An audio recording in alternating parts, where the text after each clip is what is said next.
savez, je suis à la tête d'un ministère avec Roselyne Bachelot, qui est un ministère très républicain. C'est le ministère de l'Éducation populaire. C'est 16 millions de licenciés dans le pays. C'est le premier mouvement associatif de France, 175 000 associations. C'est 2 millions de bénévoles. C'est un ministère qui a été occupé par des personnalités exceptionnelles.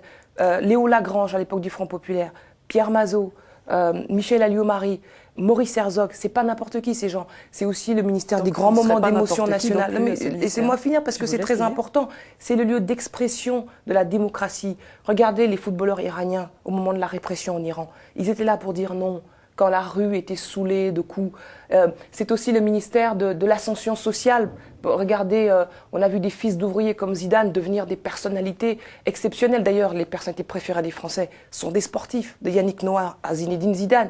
Et quand on voit tout ça, on ne peut pas se permettre, comme le font les élites politico-médiatiques en France, afficher cette condescendance vis-à-vis du sport. Le sport, c'est pas des types avec des jambes rasées qui sont sur des vélos, c'est pas des types qui courent derrière un ballon. Le sport, c'est plus compliqué que ça et je viens de vous le démontrer. Le sport, c'est une réalité populaire. Et il n'y a qu'en France que les élites politico-médiatiques ignorent que des personnalités comme Marguerite Duras, comme Rainer Maria Rilke, comme Emir Kusturica, comme Michel Serres ont pensé le sport. Et je voudrais que nous, en France, nous le comprenions parce que nous sommes le seul pays à afficher ce mépris. Et quand j'arrive au ministère des Sports, le président de la République me fait un cadeau. Puisqu'il dit que vous avez découvert puisqu'il dit avoir rêvé d'être ministère des Sports. Est-ce que vous pensez que le président de la République rêverait d'être ministre des Sports, m'offre ce ministère et ce serait une punition, mais c'est une punition aux yeux de ceux qui n'y connaissent rien.